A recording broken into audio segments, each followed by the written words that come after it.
नमस्कार सांग मैंने आज आम पढ़ा अष्टम श्रेणी विज्ञान बही जार ना हूँ जिज्ञासा तार प्रथम विषय विज्ञान जगतर अन्वेषण। ता पूर्वर चैनल टी को नुआ आसते सब्सक्राइब कर दियो आउ भिडियोटी को पूरा देख जहाँफल कि तुम संपूर्ण भल भाव बुझीपर। ठीक अच्छे आउ विज्ञान हो साहित्य हो गणित हो सब प्रकार भिडियो आम चैनल अपलोड करा से चैनल को सब्सक्राइब करंतु। तेबे चलतु स्टार्ट करवा। विज्ञान जगतर अन्वेषण कौन? अन्वेषण माने होची खोजिबा। ठीक अच्छे अन्वेषण माने कौन? खोजिबा। कौन देची ना समस्त को स्वागत। प्रथम अध्यायर आरंभ में तुम्हें केते गुड़िए प्रश्न दि जाइए। एगुड़िक कौन सी परीक्षा पाई उद्दिष्ट नुहे। विज्ञान जगत को अनुसंधान करने एगुड़िक अन्योन्य आह्वान। एगुड़ी किसी प्रश्न देती जोड़ा पढ़ो आउ कौन कौन अच्छी से चल देखा। तुम्हें जलखिया खाऊा पुरीर गोटे पार्श्व अन्य पार्श्व अपेक्षा पतला कहीं तुम्हें मैंने सब पुरी खाई से पुरीर गोटे पार्श्व पतला आउ गोटे पार्श्व मोटा कहीं से कौन ना प्रश्न पचारि। आउ गोटे प्रश्न कौन ना समुद्र बेलाभूमि और मरुभूमि रे थिबा बाली संख्या अधिक ना आम गैलेक्सी रे थिबा तारा मानक संख्या अधिक कौटा अधिक तुम भावुच जो आमर तारा अधिक ना हूँ समुद्र थी बाली संख्या अधिक तार प्रश्न कौन अच्छी ना पूर्वर पढ़ी विषय आम आम चारिपाखर उद्भिद एवं प्राणी मान विविधता को लक्ष्य करूँ। विभिन्न आकृतिर पत्र ठारू आरंभ कर विभिन्न प्रकार कीट पतंग पर्यंत प्रकृति कहीं एत विशाल विविधता सृष्टि करा सब कहीं कीट पतंग पहाड़ मरुभूमि पड़िया एगुड़ा सब कहीं सृष्टि होती कथा सी आमको पचार। विश्व संपर्क में जिज्ञासु कराउथिबा आउ किछि प्रश्न तुम मनर अछि कि एइभଳି आउ किछि प्रश्न तुम मनर अछि कि सेटा सी पचारछि। तापर कौन लिखाई ना विज्ञान जगत को जानिबार जो जिज्ञासा तुम रही ताही श्रेणी रे तुम्हें अधिक भाव में जापर। दुस्साहसिक और अनुसंधानमूलक कार्य द्वारा यह फलप्रद हो पार। पूर्व श्रेणी रे किपरि और काहेकि प्रश्न माध्यम आम चतुर्पार्श्व थिबा आश्चर्यजनक घटना जिज्ञासा विज्ञान को किपरि आविष्कार करथिले ताहा जानिछु। आमे जानिलु जे विज्ञान विकास अहरह हो चली। प्रत्येक प्रश्नर उत्तर एक नूतन प्रश्न तैयारी करिपारे एवं गभीर अनुसंधान सहित आमर धारणा को धीरे धीरे परिवर्तन करिपारे। वर्तमान अष्टम श्रेणी रे परवर्ती पदक्षेप स्वरूप आमे विज्ञान जगतर अधिक अन्वेषण करी जानी परिबा जे विस्मय और विवर्तन ही एकत्रित भाव में विज्ञानर कार्यकारिता को और विकासर आधार।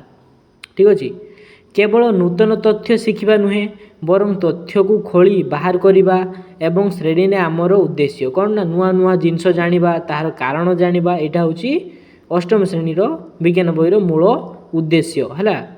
विज्ञान अनुसंधान अर्थ केवल किसी देखा एवं तत्संपर्कित सरल प्रश्न पचार सीमित नुहे। केवल देखा और प्रश्न पचार विज्ञान सीमित नुहे।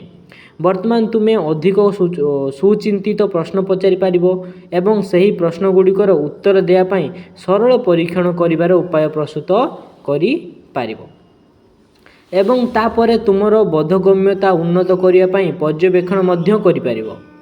पर्यायक्रमे आमे शिखिबा किपरि सावधानतार सहित प्रश्न गुड़िक माध्यम पर्यवेक्षण करिपारिबा चिंतन सह परीक्षण करिबा एवं आमे जहाँ देखुचु ताहा स्पष्ट भाव में व्याख्या करिबा।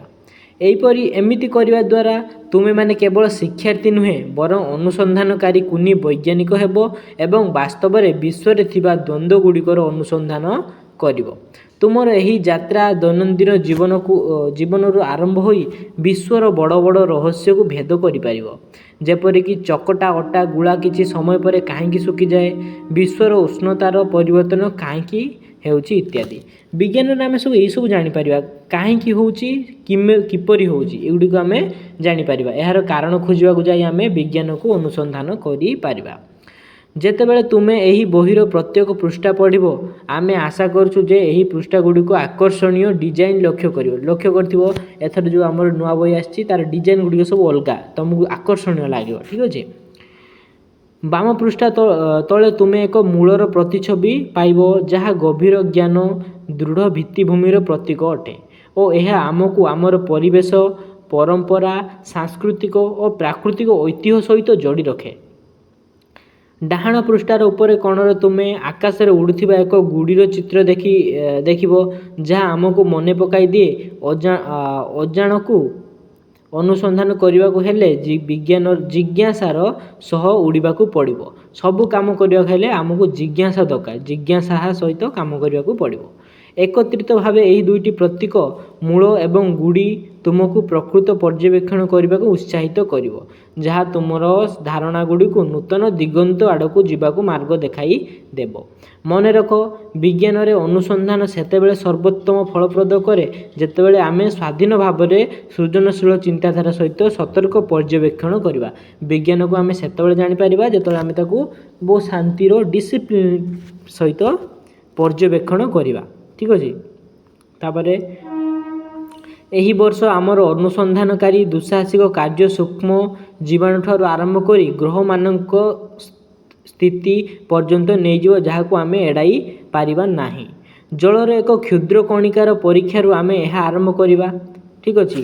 ସେ କ'ଣ ନା ଜଳଠୁ ଆରମ୍ଭ କରିଛି ପରୀକ୍ଷା କେମିତି କ'ଣ ହୁଏ ସିଏ ଆରମ୍ଭ କରିଛି ଜଳଠାରୁ। ପିଲାମାନେ, ବିଜ୍ଞାନ ହେଉଛି ଏକ ମାନବ ପାଇଁ ଏକ ମୂଲ୍ୟବାନ ଉପହାର, ଯାହାଦ୍ୱାରା କି ମଣିଷ ସବୁ କାର୍ଯ୍ୟ କାହିଁକି ହୁଏ, କିପରି ହୁଏ ଜାଣିପାରେ। କିନ୍ତୁ ଯଦି ଏଇ କାମ ଗୁଡ଼ିକୁ ବା ପର୍ଯ୍ୟବେକ୍ଷଣ କରିବା ମଣିଷ ଡିସିପ୍ଲିନ ସହିତ ନ କରେ, ତାହେଲେ ବହୁତ ବଡ଼ ଅସୁବିଧା ହେଇପାରେ। ଜଳର ଏକ କ୍ଷୁଦ୍ର କଣିକାର ପରୀକ୍ଷାରୁ ଆମେ ଏହା ଆରମ୍ଭ କରିବା। ଆମ ସହିତ ଗଭୀର ଭାବରେ ଜଡ଼ିତ କିନ୍ତୁ ଅଦୃଶ୍ୟ ସୂକ୍ଷ୍ମ ଜୀବମାନଙ୍କର ଏକ ଲୁକ୍କାୟିତ ଦୁନିଆକୁ ଉନ୍ମୋଚନ କରିବା। ଏମାନଙ୍କ ମଧ୍ୟରୁ କିଛି ଅଦୃଶ୍ୟ ଜୀବ, ଯାହା ଆମକୁ ଆମର ଖାଦ୍ୟ ହଜମ କରିବାରେ କିମ୍ବା ଔଷଧ ଉତ୍ପାଦନ କରିବାରେ ସାହାଯ୍ୟ କରେ, ଏବଂ ଅନ୍ୟ ଗୁଡ଼ିକ କ୍ଷତିକାରକ ହୋଇପାରେ, ଯାହା ରୋଗ ସଂକ୍ରମଣ ସୃଷ୍ଟି କରିପାରେ। ଠିକ୍ ଅଛି। କିନ୍ତୁ ସୁସ୍ଥ ରହିବା ପାଇଁ ଆମ ଶରୀର ନିମିତ୍ତ କ'ଣ ଆବଶ୍ୟକ? ଆମେ ସୁସ୍ଥ ରହିବା ପାଇଁ ଆମ ଶରୀରରେ କ'ଣ କ'ଣ ଆବଶ୍ୟକ? ନା ଆମେ ଏହି ସଂକ୍ରମଣ ସହିତ କିପରି ଲଢ଼ିପାରିବା। ପୁଷ୍ଟିକର ଖାଦ୍ୟ, ବ୍ୟାୟାମ, ଔଷଧ ଏବଂ ଟୀକା ଆମକୁ ସୁସ୍ଥ ରଖିବା ସହିତ ସଂକ୍ରମଣରୁ ରକ୍ଷା କରିବାରେ କିପରି ସାହାଯ୍ୟ କରେ ତାହା ଆମେ ଜାଣିବା। କିନ୍ତୁ ଏହା ଆରମ୍ଭ ମାତ୍ର। ଆଜିର ଦୁନିଆରେ ବିଜ୍ଞାନ ଆମର ଜୀବନକୁ ଉନ୍ନତ କରିବାରେ ଏକ ମୁଖ୍ୟ ଭୂମିକା ଗ୍ରହଣ କରେ। ଉଦାହରଣ ସ୍ୱରୂପ, ଆମେ ଆମର ଜୀବନକୁ ସହଜ କରିବା ପାଇଁ ଅନେକ ଉପାୟରେ ବିଦ୍ୟୁତିକ ବ୍ୟବହାର କରୁ। ବୈଦ୍ୟୁତିକ ତାପନ ଆମକୁ ଉଷ୍ମ ରଖିବାରେ ସାହାଯ୍ୟ କରିବା ସମୟରେ ତା'ର ଚୁମ୍ବକୀୟ ପ୍ରଭାବ ମୋଟର ଓ ଯନ୍ତ୍ରପାତି ଗୁଡ଼ିକ କାର୍ଯ୍ୟ କରିବାରେ ସାହାଯ୍ୟ କରେ। ଏହି ଘଟଣାଗୁଡ଼ିକ ମୌଳିକ ଭାବରେ ବଳ ଉପରେ ନିର୍ଭର କରେ। ତେଣୁ ବିଦ୍ୟୁତ ଶକ୍ତିର କାର୍ଯ୍ୟକାରିତାକୁ ଅନୁଧ୍ୟାନ କରିବା ପରେ ଆମେ ଏହି ବଳ ସମୂହକୁ ନିଜେ ଅଧ୍ୟୟନ କରିବାକୁ ଅଗ୍ରସର ହେବା। ଏହି ବଳ ବସ୍ତୁଗୁଡ଼ିକର ଗତି ବୃଦ୍ଧି କରେ, ମନ୍ଥର କରିପାରେ କିମ୍ବା ଦିଗ ପରିବର୍ତ୍ତନ କରିପାରେ। ବଳଗୁଡ଼ିକ ବିଷୟରେ ବୁଝିବା ଫଳରେ ଉପରକୁ ଫିଙ୍ଗା ଯାଉଥିବା ଏକ ବଲ୍ କାହିଁକି ତଳକୁ ଫେରିଆସେ? ତୁମେମାନେ କହିପାରିବ? ଯଦି ଆମେ ଗୋଟିଏ ବଲ୍ ଉପରକୁ ଫିଙ୍ଗିବା ତେବେ କାହିଁକି ତାହା ତଳକୁ ପଳେଇ ଆସିବ? କିମ୍ବା ବ୍ରେକ୍ ଲଗାଇଲେ ଏକ କାର୍ କାହିଁକି ଅଟକି ଯାଏ, ତାହା ସହଜରେ ବ୍ୟାଖ୍ୟା କରି ହୁଏ। ଏହା ଆମକୁ ଚାପ ସମ୍ବନ୍ଧୀୟ ଧାରଣାକୁ ବୁଝେଇ ଦିଏ। ଚାପ, ଠିକ୍ ଅଛି, ଯେ ଏକ ବସ୍ତୁର ପୃଷ୍ଠ ଉପରେ ବଳ କିପରି ବିସ୍ତାରିତ ହୋଇ ପ୍ରଯୁକ୍ତ ହୁଏ। ବଳ ଏବଂ ଚାପ ସମ୍ବନ୍ଧରେ ଏହି ଧାରଣା ମଧ୍ୟ ବାୟୁ କିପରି ଗତି କରେ ତାହା ବୁଝାଇବାରେ ସାହାଯ୍ୟ କରେ। ଚାପରେ ଅଳ୍ପ ପାର୍ଥକ୍ୟ ମଧ୍ୟ କିପରି ମୃଦୁ ପବନ କିମ୍ବା ଏକ ବୃହତ୍ ପାର୍ଥକ୍ୟ କିପରି ଘୂର୍ଣ୍ଣିବାତ୍ୟା ସୃଷ୍ଟି କରିପାରେ ତାହା ଆମେ ଜାଣିପାରିବା। ଏହି ବଳ ଘୂର୍ଣ୍ଣିଝଡ଼ ପରି ପ୍ରାକୃତିକ ଘଟଣା ସହ ସମ୍ପୃକ୍ତ, ଯାହାର ପ୍ରଭାବ କୃଷି ଓ ଆମର ସୁରକ୍ଷା ଭଳି ଦୈନନ୍ଦିନ ଜୀବନ ଉପରେ ପଡ଼ିଥାଏ। ବାୟୁ କିପରି ଚାପ ସୃଷ୍ଟି କରିପାରେ କିମ୍ବା କାହିଁକି ଏକ ନିର୍ଦ୍ଦିଷ୍ଟ ତାପମାତ୍ରାରେ ପାଣି ଫୁଟେ, ଏହା ଠିକ୍ ଭାବେ ବୁଝାଇବାକୁ ହେଲେ ଆମେ ଦେଖିବା ଆବଶ୍ୟକ ଯେ ସେମାନେ କିପରି ଗତି କରନ୍ତି। ଆମେ ଚାରିପାଖରେ ଥିବା ପଦାର୍ଥ ଗୁଡ଼ିକୁ ବର୍ଗୀକରଣ କରିବା ବିଜ୍ଞାନର ଏକ ଗୁରୁତ୍ୱପୂର୍ଣ୍ଣ ବୈଶିଷ୍ଟ୍ୟ। ତୁମେମାନେ ପୂର୍ବରୁ ଜାଣିଛ ଯେ ପଦାର୍ଥ ଗୁଡ଼ିକୁ ବର୍ଗୀକରଣ କରାଯାଇଛି। କ'ଣ କ'ଣ? ନା ପଦାର୍ଥକୁ 3 ଭାଗରେ ବିଭକ୍ତ କରାଯାଇଛି: ତରଳ, ଗ୍ୟାସୀୟ ଆଉ କଠିନ।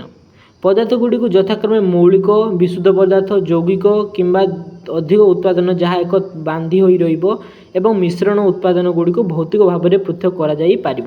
3 ଭାଗରେ ସେଟା ତ ଗଲା ଅବସ୍ଥା ଅନୁସାରେ। ଆଉ କ'ଣ? ନା ମୌଳିକ, ଯୌଗିକ, ମିଶ୍ରଣ, ଏହି 3 ଭାଗରେ ପଦାର୍ଥକୁ ବିଭକ୍ତ କରାଯାଇଛି। ଏଗୁଡ଼ିକ ମନେ ରଖିବ। ପ୍ରକାଶରେ ମଧ୍ୟ ବର୍ଗୀକରଣ କରାଯାଇପାରିବ। କଣିକା ଗୁଡ଼ିକ କିପରି ଏକାଠି ହୁଅନ୍ତି କିମ୍ବା ମିଶ୍ରଣ କିପରି ହୁଏ ଜାଣିବା ପରେ ଆମେ ଦ୍ରବଣ ଗୁଡ଼ିକୁ ବୁଝିପାରିବା। ଉଦାହରଣ ସ୍ୱରୂପ ଚିନି କିପରି ଚାରେ ଦ୍ରବୀଭୂତ ହୋଇ ଏହାକୁ ମିଠା କରିଦିଏ। କଣିକା ଏବଂ ମିଶ୍ରଣ ଜଗତରୁ ଆମେ ଆଲୋକ ଜଗତକୁ ଯିବା। ଆମେ ପଢ଼ିବା ଯେ ଆଲୋକ ରଶ୍ମି କିପରି ସମତଳ ଏବଂ ବକ୍ର ଦର୍ପଣରୁ ପ୍ରତିଫଳିତ ହୁଏ ଏବଂ ଲେନ୍ସ ମଧ୍ୟ ଦେଇ ଯିବା ସମୟରେ ଏହା ଗତିପଥକୁ ବଙ୍କେଇ ଯାଏ। ଏହା ଆମ ଚାରିପାଖରେ ଥିବା ଅନେକ ବସ୍ତୁର କାର୍ଯ୍ୟକୁ ବୁଝିବାରେ ସାହାଯ୍ୟ କରେ। ଏକ ଚକଚକିଆ ଧାତୁ ଚାମଚରେ ଏକ ପ୍ରତିଛବି ଦେଖିବା ବେଳେ କ'ଣ ଘଟେ କିମ୍ବା ଚଷମା ଦ୍ୱାରା ଅନେକ କିପରି ସ୍ପଷ୍ଟ ଭାବରେ ଦେଖିପାରନ୍ତି ତାହା ଜାଣିବାରେ ଆଲୋକର ଏକ ଦିଗ ପରିବର୍ତ୍ତନ ପ୍ରକ୍ରିୟା ସାହାଯ୍ୟ କରେ। କେବଳ ଏକ ଚିକ୍କଣ ପଦାର୍ଥ ଆଲୋକକୁ ପ୍ରତିଫଳିତ କରେ ନାହିଁ, ବରଂ ଏକ ଅମସୃଣ ଏପରିକି ଚନ୍ଦ୍ରପୃଷ୍ଠ ମଧ୍ୟ ଆଲୋକକୁ ପ୍ରତିଫଳିତ କରେ। ପୃଥିବୀ, ଚନ୍ଦ୍ର ଏବଂ ସୂର୍ଯ୍ୟର ଆପେକ୍ଷିକ ସ୍ଥିତି ଉପରେ ନିର୍ଭର କରି ପ୍ରତ୍ୟେକ ରାତିରେ ଚନ୍ଦ୍ରର କିଛି ଭିନ୍ନ ଅଂଶ ଆଲୋକିତ ହୁଏ, ଯାହା ଆକାଶରେ ଆମେ ଦେଖିଥିବା ସୁନ୍ଦର ଚନ୍ଦ୍ରକଳା ସୃଷ୍ଟି କରିଥାଏ। ଚନ୍ଦ୍ରକଳାର ହ୍ରାସ ବୃଦ୍ଧି ଦେଖିବା ପରେ ମଣିଷ ପ୍ରଥମ କ୍ୟାଲେଣ୍ଡର ତିଆରି କରିବାରେ ସକ୍ଷମ ହୋଇପାରିଲା। ଚନ୍ଦ୍ରକଳାର ହ୍ରାସ ବୃଦ୍ଧି ଦେଖିସାରିକି ମଣିଷ କ୍ୟାଲେଣ୍ଡର ତିଆରି କରିବାରେ ସକ୍ଷମ ହୋଇଥିଲା। ସୂର୍ଯ୍ୟୋଦୟ, ସୂର୍ଯ୍ୟାସ୍ତ ଏବଂ ଚନ୍ଦ୍ରକଳାକୁ ଧ୍ୟାନର ସହ ପର୍ଯ୍ୟବେକ୍ଷଣ କରି ବିଭିନ୍ନ କ୍ୟାଲେଣ୍ଡର ସୃଷ୍ଟି ହେଲା। ଆମ ଗ୍ରହରେ ଥିବା ବସ୍ତୁଗୁଡ଼ିକର ଗତି କିପରି ପୃଥିବୀରେ ଆମର ଦିନଚର୍ଯ୍ୟା ନିର୍ଣ୍ଣୟ କରୁଥିବ କ୍ୟାଲେଣ୍ଡର ପ୍ରସ୍ତୁତ ହୋଇଛି। ଏହା କ'ଣ ଆକର୍ଷଣୀୟ ନୁହେଁ କି? କିନ୍ତୁ କ୍ୟାଲେଣ୍ଡର କେବଳ ସୂର୍ଯ୍ୟ ଏବଂ ଚନ୍ଦ୍ରର ଗତିବିଧି ସହିତ ଜଡ଼ିତ ନୁହେଁ। ପୃଥିବୀରେ ପ୍ରାଣୀ ଏବଂ ସେମାନଙ୍କ ପରିବେଶ ମଧ୍ୟରେ ଆଶ୍ଚର୍ଯ୍ୟଜନକ ଏବଂ ଜଟିଳ ସମ୍ପର୍କ ରହିଛି। ଛୋଟ କୀଟପତଙ୍ଗ ଠାରୁ ଆରମ୍ଭ କରି ବଡ଼ ତିମି ପର୍ଯ୍ୟନ୍ତ, ଛୋଟ ଘାସ ଠାରୁ ଆରମ୍ଭ କରି ମହାଦ୍ରୁତ ପର୍ଯ୍ୟନ୍ତ ପ୍ରତ୍ୟେକ ଜୀବ ଆମ ଗ୍ରହରେ ପରିସଂସ୍ଥା ଗଠନ କରୁଥିବା ବାୟୁ, ଜଳ, ସୂର୍ଯ୍ୟକିରଣ ଏବଂ ଅନ୍ୟାନ୍ୟ ଜୀବ ଉପରେ ନିର୍ଭରଶୀଳ। ଏହି ବହିର ଶେଷ ଅଧ୍ୟାୟରେ ଆମେ ପୃଥିବୀକୁ ଜୀବନ ଉପଯୋଗ କରୁଥିବା କାରଣଗୁଡ଼ିକୁ ଏକାଠି କରି ବୁଝିପାରିବା ଯେ ପୃଥିବୀ ଜୀବ ରହିବା ପାଇଁ କାହିଁକି ଉପଯୁକ୍ତ। ଅନ୍ୟ ଗ୍ରହରେ କାହିଁକି ଜୀବ ରହୁନାହାନ୍ତି, କେବଳ ପୃଥିବୀରେ ଜୀବ ରହୁଛନ୍ତି, ତା ଆମେ ପାଠ ପଢ଼ିକି ଜାଣିପାରିବା। ଏବଂ ଆମ ଗ୍ରହ ବର୍ତ୍ତମାନ ସମ୍ମୁଖୀନ ହେଉଥିବା ଗୁରୁତ୍ୱପୂର୍ଣ୍ଣ ଆହ୍ୱାନଗୁଡ଼ିକୁ ଚିହ୍ନିବା ପାଇଁ ଚେଷ୍ଟା କରିବା। ଅତି ଗୁରୁତ୍ୱପୂର୍ଣ୍ଣ କଥା ହେଉଛି ପୃଥିବୀ ସୂର୍ଯ୍ୟଠାରୁ ନିର୍ଦ୍ଦିଷ୍ଟ ଦୂରତାରେ ଅବସ୍ଥିତ, ଯେଉଁଠାରେ ପାଣି ତରଳ ଅବସ୍ଥାରେ ରହିଥାଏ ଏବଂ ଏହାର ଏକ ବାୟୁମଣ୍ଡଳ ଅଛି ଯାହା ଆମକୁ କ୍ଷତିକାରକ ଅତିବାଇଗଣୀ ରଶ୍ମିରୁ ରକ୍ଷା କରିବା ସହିତ ଆମ ଶ୍ୱାସକ୍ରିୟା ପାଇଁ ଅମ୍ଳଜାନ ଯୋଗାଇଥାଏ। କିନ୍ତୁ ମାନବକୃତ କାର୍ଯ୍ୟ ଯୋଗୁଁ ପୃଥିବୀର ତାପମାତ୍ରାରେ ହେଉଥିବା ପରିବର୍ତ୍ତନ ଯୋଗୁଁ ଜଳବାୟୁ ସ୍ଥିତିକୁ ପ୍ରଭାବିତ କରି ଆମକୁ ବିପଜ୍ଜନକ ପରିସ୍ଥିତି ଆଡ଼କୁ ନେଇଯାଇପାରେ। ସମସ୍ତ ସମସ୍ୟା ଓ ଏଗୁଡ଼ିକର ସମ୍ଭାବ୍ୟ ସମାଧାନ ମୂଳରେ ଆମେ ହିଁ ରହିଛୁ। ଆମେ ହିଁ ପୃଥିବୀର ଜଳବାୟୁକୁ ପ୍ରଭାବିତ କରୁଛୁ। ଆମେ ମଧ୍ୟ ସେହି ପ୍ରାଣୀ ଯେଉଁମାନେ ଏହି ପରିବର୍ତ୍ତନ ଗୁଡ଼ିକୁ ବୁଝିବା ଏବଂ ଆମର କାର୍ଯ୍ୟଗୁଡ଼ିକୁ ପରିମାର୍ଜନା କରିବା ପାଇଁ ବିଜ୍ଞାନକୁ ଆଧାର କରିବା, ଏହା ଆମକୁ ହିଁ କରିବାକୁ ପଡ଼ିବ। ଯେଉଁ ବୈଜ୍ଞାନିକ ନୀତିଗୁଡ଼ିକୁ ନେଇ ଆମେ ଆମର ଯାତ୍ରାକୁ ପରିଚାଳିତ କରୁଛୁ ସେଗୁଡ଼ିକ ହେଲା ପର୍ଯ୍ୟବେକ୍ଷଣ, ମାପନ, ପରୀକ୍ଷଣ। ଏଗୁଡ଼ିକ ଜୀବନ ନିର୍ଭର କରୁଥିବା ସୂକ୍ଷ୍ମ ସନ୍ତୁଳନକୁ ସୁରକ୍ଷା ଦେବାରେ ଆମକୁ ବିଶେଷ ଭାବରେ ସାହାଯ୍ୟ କରିବ।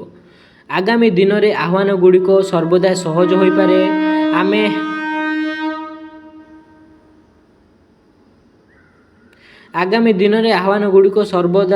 ହୋଇପାରେ।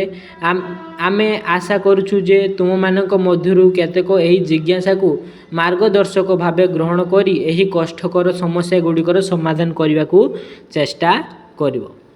ଜଣେ ବୈଜ୍ଞାନିକ ପରି ଚିନ୍ତା କରିବାରେ ତୁମକୁ ସାହାଯ୍ୟ କରିବାକୁ ଆସ ଆମେ ପ୍ରଥମେ ପୃଷ୍ଠାରେ ପଚରାଯାଇଥିବା ଏକ ପ୍ରଶ୍ନକୁ ଫେରିବା। ଆମେ ଜଳଖିଆ ଭାବରେ ଖାଉଥିବା ପୁରୀର ଗୋଟିଏ ପାର୍ଶ୍ୱ ଅନ୍ୟ ପାର୍ଶ୍ୱ ଅପେକ୍ଷା କାହିଁକି ପତଳା?